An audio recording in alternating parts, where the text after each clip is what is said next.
welcome to this week's episode of Automated, our bi-monthly podcast where we talk about robotics. We do this podcast anywhere from twice a month to every 2 months to truly be bi-monthly. And we like all sorts of months, so you could say we're almost poly-monthly.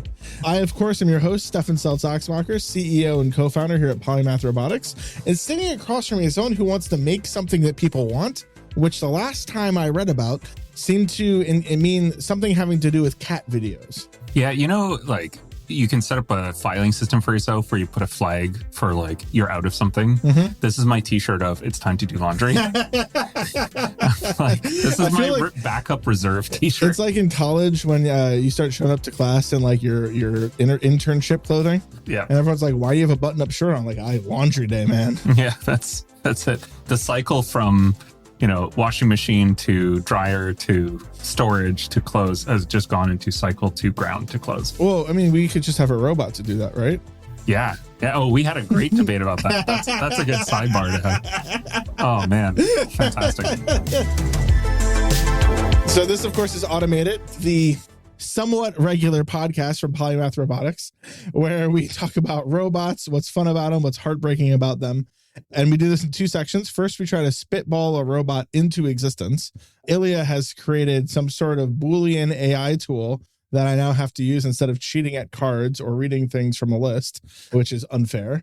And then after that, we're going to talk about some subject in robotics. And Ilia, what's the subject we're going to talk about? We're going to talk about probably at least some war stories, pun intended, on dealing with military robots. Military robots it is. So, of course, let's kick it off. It's time for Automated. That's going to be our new sound thing that happens. Really locking in that over 50 smoker lung voice. That's my key demographic. All right. So Ilia decided to do non-robotics code, which meant in, I assume, 20 minutes, he created a functional internal tool that will probably last till the end of time in Python, where it's a random technology use case generator to add technologies and use cases to lists, where there's a bunch of things on a list. I can add it, I can subtract away from it, and then you click a button and it generates a new response. This one doesn't make sense. It's saying applying neural networks for karaoke to dog walking drones. I think there's too many. That's a good word salad. There's too many compound things on this use case generated together.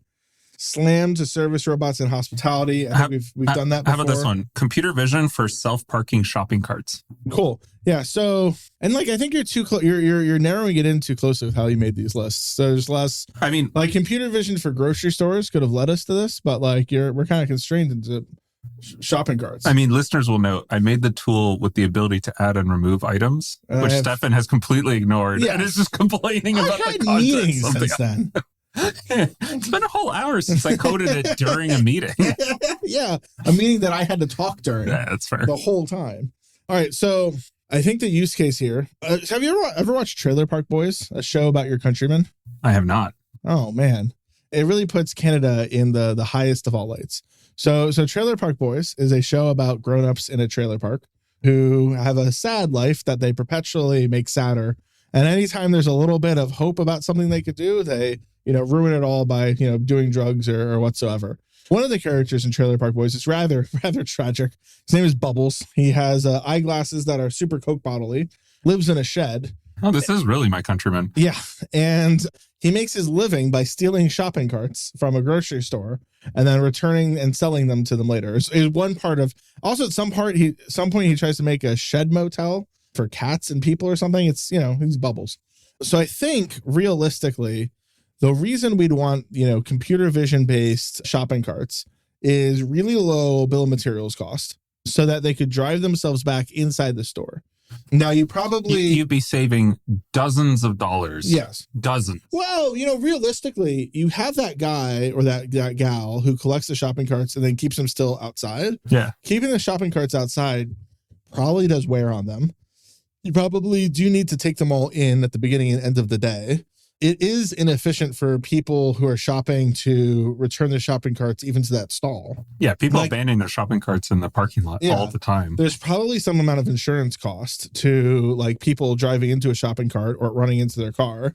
Can I add one more minor thing? It's going to have a little speaker on it where if you do abandon the shopping cart in the middle of the parking lot, it just calls you a jackass before it drives away. Yeah. It's just so convenient to abandon. I've abandoned some shopping carts. That is strictly psychopath behavior. Sometimes if I'm tired or annoyed, no quarter given. You never. You're such never. a Canadian. This is, oh man. You should go hang out with Ricky and Julie in Trailer Park Boys. This is one of those like good people versus bad people. It's not good. It's like the tragedy of the commons in modern times. I think this is why you were lawful good on the D&D chart, and I was true neutral. You were true neutral, and I was like chaotic evil. And like surprise. I wanted to be chaotic good, but no, it was like chaotic neutral to chaotic evil, like straight up. Getting out of the D&D life. Yeah, computer vision for shopping carts. So, I mean, the kinematic model of shopping carts is actually something we looked at relatively recently. Powered casters. Yep. What's interesting about that? Yeah, so it's almost like an Ackerman platform, but not quite. It's more like a bicycle with two front wheels. Yep. Is the best mechanical model for it. So you need some ability for your front wheels if both front wheels are steered to be able to move. Yeah. Independently of each other, and maybe you can make them. But all four wheels can theoretically steer, and all four wheels can theoretically have motors. You could, but that would be so expensive. Mm-hmm. Like, there's no reason for it. You really want a steering motor and a driving motor, the absolute minimum. But then, like, don't you need them to reverse? Don't you need motors in the back? Yeah. So you need four motors. No. You revert, like, your car doesn't have four motors, right? Okay. Like, it has an engine, a reversing ability, and a steering wheel, right? Yeah. So it's really two motors. I think you need more sensing, but putting around cheap computer vision cameras, like cell phone camera type thing, isn't too bad. Which are getting like pretty. I mean, if you could optimize this as much as you did the Amazon Astro, then like you could be looking at, not inclusive of battery or motors. Yeah. You could be looking at $100 bomb for compute and sensing. Oh, 100%. Yeah. 100%. But then the batteries, actually, you could recharge the battery as the person pushes it around the store. Oh, you know what else you do? You put a little display that lets you control how resistive it is. Mm-hmm. And by how much resistance you put it to, you get a small discount at the store. like 5 cents. Like, right? Like, farming power. Right. This is like step 0.001 of the Matrix turning humans into power generators. That's right. Is like, first they make us push shopping carts. I think this idea would make Bubbles proud. You get a small discount if you let the shopping cart fight you more to charge its batteries. Yep. Or like, if you're just tired and really don't want to fight, you could pay money and it could pull you along. Yeah. Well, I would just say it just doesn't fight you. It just goes into idle mode and doesn't charge at all. Yeah. So that's a decent way. I mean, honestly, a more realistic thing is wherever they go to park can just have a long strip of inductive charging for them. Yeah. And so like, I guarantee, I'm not sure, enough. But I'd make a bet that shopping carts spend the vast majority of their life sitting still wherever they're put away. I don't know. Well, I guess like right now when they're really cheap, like you have way more like of them. 1,000. But if this is I don't know how much an empty shopping cart is. Yeah. But if this is $1,000 shopping cart attachment to a probably $500 shopping cart, like, I don't think you can make this as an attachment. I think you got to custom build the thing. And like, we should be vertically integrated. We should be a full stack. No, I'm just saying shopping cart company. I'm just saying mechanically. We actually do robots as a service to grocery stores to lease their shopping carts from us. That's how we make the big bucks. That's right. If you try to steal it off the lot, it will literally shout at you and run away. Or frankly, we just use the battery and make the whole thing electrified. So like the person who's trying to push us off just takes the crap out of them. And then any amount of force they use to push the shopping cart just fully electrocutes them. It's just like a live wire the whole time. Yeah, and the final... How's that for adversarial design? The final resort is it self-short circuits its own battery. Sets itself on fire? Sets itself on fire. Because who needs more hardship? The homeless. Yeah, exactly. Yeah, no, absolutely. Adversarial design, great thing to do. Okay, so with the bill of materials we'd likely have... Like at scale, you could probably get away with like $300 for everything. So like, how would we localize where we are in the shopping cart? Like, let's say I push this up on a ledge and like half of it was over the barrier and like two wheels were in the air. I mean, I think it just gets stuck. I think at that point, the speaker comes into play and says, please rescue me. Dick. Rescue me, please. Oh, okay, let's just say I put it in a weird corner. How does it find itself there I mean, assuming it only has one forward-facing camera. No, I think if you need to reverse, you need several cameras. But again, like the cheapness factor of the cameras themselves means that you can afford to pepper like 5 cameras in this thing. And compute-wise, just use one at a time or 2 at a time or something, right? Like don't use all of them. Yep. Or at a very low frame rate and creep along. And like switching off, like when you have low compute budget and low bill of materials budget, switching which camera you use is non-trivial. We have a customer who's doing that right now where, like, frankly, that's a hard thing in that project, is that we don't have that much compute for 2 perception. But solvable. Right? Like solvable given time and effort. Like it's not magic. So you have your good camera system, you have your motors, your camera probably would have, I mean, I think we're getting now to the realm where you could have a decent visual SLAM solution. Like we talked to that one group that's doing cleaning robots. Yep. And you could have a very robust SLAM solution that could work above 95% of the time. And the last like 5% of the time, like once in a while, you have to go rescue a car. If you're in a parking lot, then a lot of your features change as the cars come and go.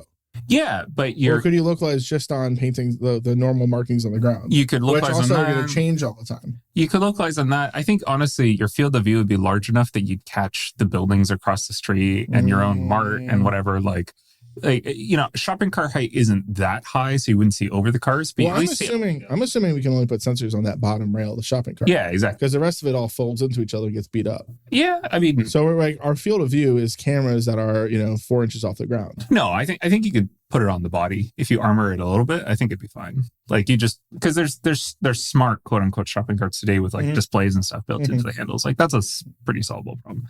You wouldn't put it inside the cart. The inside of the cart would still be empty. It'd be like wrapped around the outside of the cart. Yeah. All right. And our producer's telling us wrap this up. This is getting way too long. You think about $300 a unit at scale. That probably means you want your shopping cart as a service product to cost. You got to pay off BOM in 2 to 3 months is to be a really good company. So $100 a month, $1,200 a year. So I feel like the dodgy Safeway on 16th Street in the Mission, where shopping carts go missing all the time, and they often don't even have shopping carts. They probably have a good 50 of these. So to outfit that Safeway, we're probably talking in the realm of $50,000 a year, which is going to add a lot of value of, they will save hundreds of dollars a year. Dozens of dollars. Dozens of dollars. For the guy who chases. Well, labor, like they are chronically understaffed. So like they actually might save like $3,000 to $8,000 a year of labor to collect the shopping carts, and like $3,000 a year in shopping carts that don't get stolen, all for the low price of $50,000 a year. Yeah. But think of the data we'll collect. Oh yeah, that's where the true value is, as we keep being told. It's a data moat. Yeah, it's a data play. Yeah. What are we going to call it, Ilia? So, considering your shopping idea and the thing that theft is theft, I suggest we call it cardiac arrest. So, I just got back last week. Indianapolis is a surprisingly pretty city. I wish there was more people downtown because it definitely was one of those great Midwest cities that have had a lot of people move out to the burbs. But there's a lot of these like pretty old buildings. Our producer, a partner of ours, and I all went to a really cool blues bar. Oh, that's cool. Yeah, and the type of blues bar where like random people were showing up with instruments and swapping in and out to play music. To which our producer responded like, "This is what happens when your city is affordable to musicians." Yes. Which I think is immoral. Like you should price out creative people. Only have tech workers. That's the ideal society for me. That's right. Me and Balaji, the Grays, should run it all. But and if you're ever in Indianapolis, the name of the bar is the Slippery Noodle, which apparently is the oldest name. Great name and the oldest bar in Indiana. But that being said, we spent some time at Camp Atterbury, about an hour south of Indianapolis, to participate in an event called T-Rex. We, as a fun surprise that we announced, I think a week or two ago on LinkedIn, we have a boat. And by having a boat, what I really mean is we put our bulldozer autonomy system onto a boat. If we had the budget, insert Lonely Island theme song right here. Just imagine it. Like we'll take a 5-minute break. Imagine the whole song, including T-Pain saying Sade. It's great. Yeah. But we got to spend a lot of time thinking about how to service the military and what the military wants from robots. And I think kind of like a really big, interesting thing of the last week, and that I've been kind of forming with the increasing work that we've been doing with the military, is they hate vertical robots. Mm-hmm. Like, hate. Why? Because they suck and cost a lot of money. Like, probably the US DoD has spent north of $10 billion on autonomy. So 5 Astra programs. Yeah. And they don't have it. There are people who are driving in vehicles that just get shot at when there's no reason to have them there, despite a cruise level investment in autonomy. Because it turns out when you buy autonomy from defense contractors who underbid and then like jack up the price as they go, those software stacks end up being almost entirely non-transferable to some other vehicle that you want. This is such a problem that the military has tried to build not one, but 2 different generalized autonomy systems to go from vehicle to vehicle, which I don't think are doing a great job of doing that either. It's an incredibly hard set of problems, and they're coming to the conclusion of like, if you can't play nicely with others, we really can't buy from you. Hey, good, honestly. Like, realistically, in a lot of ways, that's how I would hope that engineering programs go at large organizations. Yeah. Is try to avoid vendor lock as much as you can. And it's all vendor lock all the time. And like, this kind of makes sense with submarines. Like, you don't really want to have too many groups in the world who can build a power supply for submarines. Like, and it makes sense that those guys get to learn from a press release that they have to build 5 more for Australia. That makes sense. But for software that moves so quickly, that just doesn't quite work. Yeah. Yeah. And I think in particular, robotics is currently, especially field robotics, is still an emerging field. Mm-hmm. And there is no good player to go to and say, these guys know how to do it regardless. Yeah. Like you could for submarine building. Yeah. Right. I think also part of the problem, like part of what we're seeing in Ukraine is like the massive U.S. defense contractors who have charged hundreds of millions of dollars for autonomy are underperforming in a battle environment. So, I want to push back on that a little bit. Mm-hmm. So I want to separate out the discussion a little bit on robot in quotation marks and actual autonomous systems. Okay. Right? Because like a lot of the Ukrainian drones, I'd say probably 99.99% of them are just straight teleop, right? So we're talking a small amount of software to run the stabilization algorithm for quadrotor, and then RC control. Yeah. Which is not quite the same thing that we're talking about here. That's fair. I think though, from another military event, I heard a talk where someone said that the current state of the state in Ukraine is reminiscent of the First World War, where it turned out that a dude with a machine gun in an entrenched position was better than infinite infantry charges. And you could just send wave after wave of 1,000 guys at like 3 people with a machine gun, and they could just beat them all day. And like what's happened in Ukraine is that, $400 drones with a grenade strapped to them and remote controlled by somebody within, 2 kilometers are so incredibly effective that like the battle lines between Ukraine and Russia have functionally frozen. Because anytime you go within this like 7-kilometer wide no man's land, some like first FPV drone just like takes you out going at 100 miles an hour. And like the fact that they're not autonomous is because the autonomy industry sucks. Like it's not, there's no real technical problem, I think. But like the more interesting thing to me is that like Northrop Grumman, Boeing, Raytheon, whatever, are not players in that conversation in the least. Like they're has-beens. And it's like, stuff that you can buy from China, stuff that Ukrainian teams can 3D print or Russian teams can 3D print, like code that is often developed locally because the global defense industry can't build cost-effective robots of war fast enough. And I think cost-effective in general. I think like there's arguments that like the DoD has this replicator program where the idea is like, let's send, if China invades Taiwan, let's put like 50,000 quadcopters over the Strait of Taiwan and basically like fill up the airspace and do whatever we want with it. And like Raytheon can't do that. Like they can't build things that cost less than $25,000 a unit. Like they just don't work that way. They can't invest in stuff without having an active contract. They can't get a contract pricing it out the way they think it's actually going to cost. Like the whole industry just doesn't work right. And it's made worse by the fact that autonomy and robotics is field of robotics is such an emerging field. Well, related topic, I think YC just recently announced that one of their first like military investments or military focused startup investments. Mm-hmm. I think people are starting to realize that there's space in this field for quick players at low cost. And I think part of that is just because it's like an oh shit moment. Yeah. That like there's just all of this stuff that doesn't work.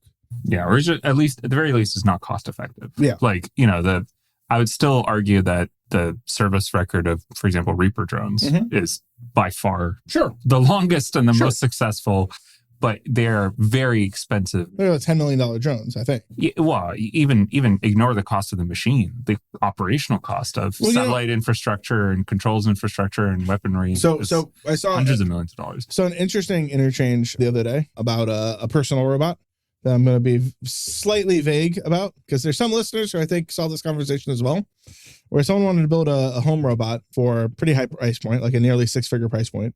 And a potential customer was talking to them, was like, I'm not willing to pay 6 figures. I'd pay like $2,000 to $4,000. Like, what can you do for me at that price? And the founder of the company was like, well, at the quality level I want to do, I just have to cut functions and functionality until it becomes $2,000. And the guy was like, that's not how it works. I'm not buying a crap version that does even less for $2,000. I need to buy something that does something for me at $2,000. Yeah. And I think like that type of thinking is throughout the defense industry. I can sell you a Reaper drone for $10 million. Oh, you want a Reaper drone for $1 million? What if I sell you the same thing, but I can only fly for 5 minutes at 50 feet off the ground? Oh, you'll only pay $5,000 for that? Sorry, I can't do anything. Yeah. And I think that's the real challenge. That productization in the defense industry is like, you tell me a budget, I tell you what you can buy. And, or whereas like robots kind of have to have some limited some full function to be useful in defense. Yeah. The thing I always tell people thinking about building a new product or a new startup is, your MVP, if you were asked to make a minimum viable product of a bicycle, like one way you could do it is like sketch out the bicycle and then spend all your time making a wheel and like the most beautiful wheel ever.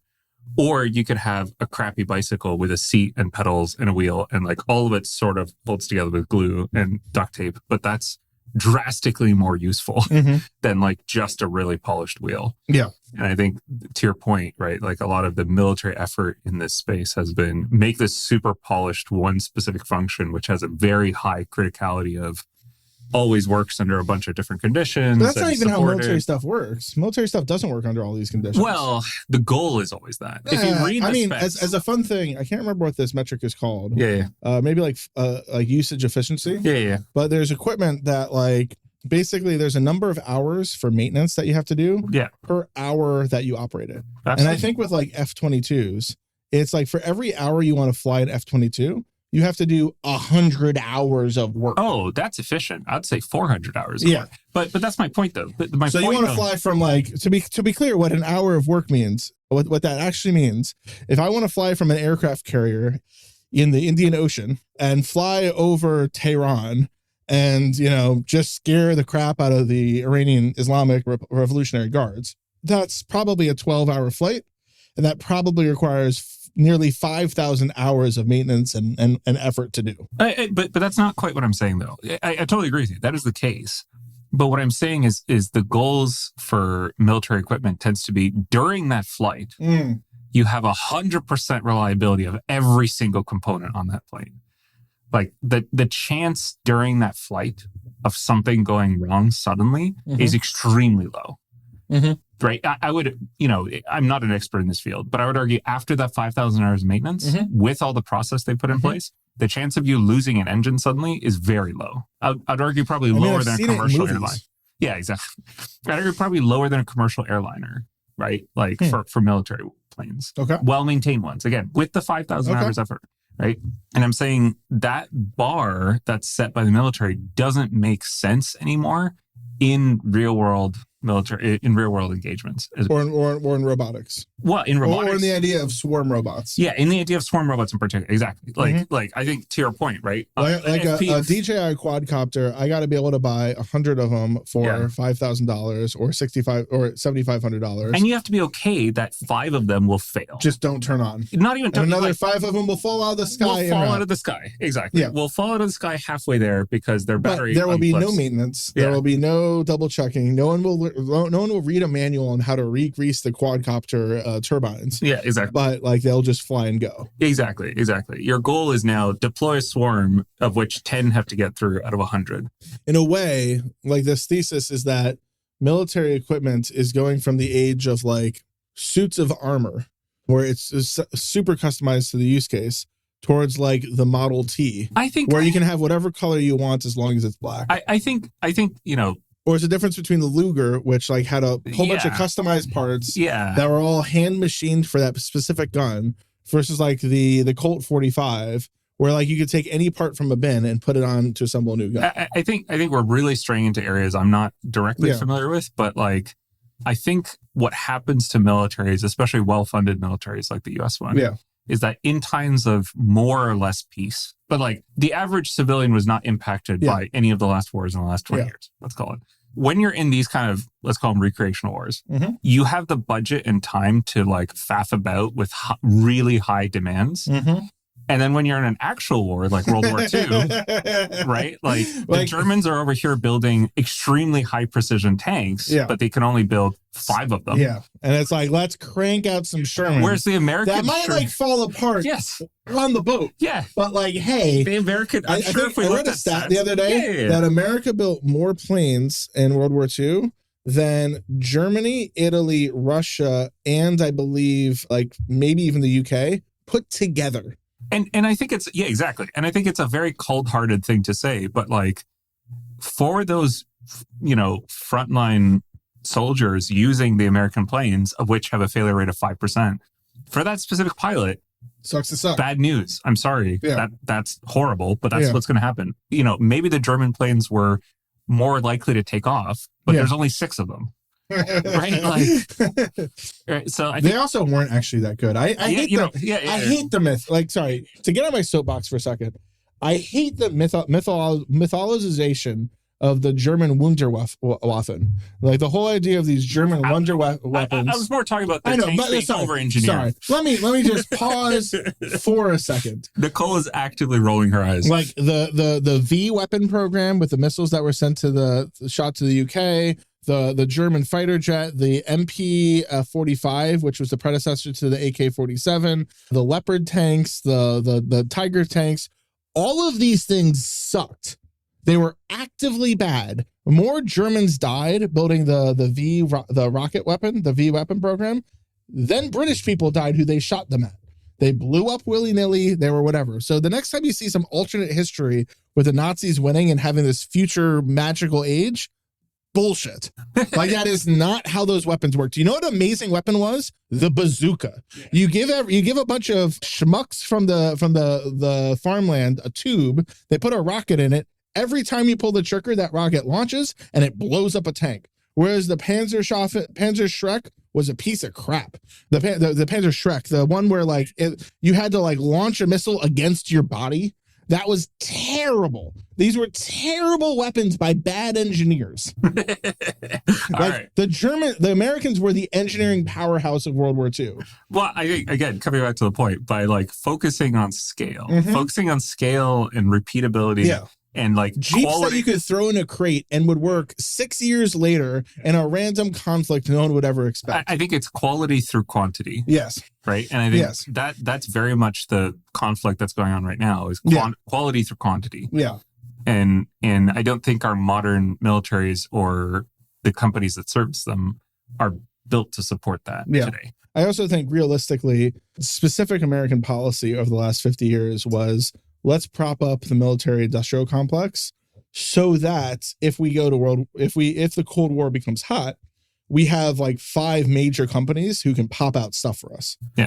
And that just led to like when you feed people for free or when you feed companies for free, they get really sloppy. Well, I mean, it worked so well for the Roman Empire. Come on. There you go. There's your thought about the Roman Empire for today. Anyway, getting back to the topic. Robots. What does this mean for robots? So I think realistically, the defense contractors out there have a hard road ahead of them to get to relevance. The DoD infrastructure is realizing that there's a problem, and I don't think they fully know how to solve it yet. And I think there's a lot of like change management or whatever to solve it. But that is getting exasperated by like the actual conflicts that are happening in Ukraine and the fears of conflict in the Strait of Taiwan. Basically, at Trex, as a sidebar, our boat, this one that Stefan mentioned, is a low cost, very, very low cost option where it was driving around the lake and doing all sorts of fun things. I mean, I think also there's a challenge in the defense industry that they want you to sell to commercial, but they don't really understand what that means. So like Nicole on our team has kind of taken the lead on selling to defense, and she's gotten like summoned to go meet with defense people for 3 days straight.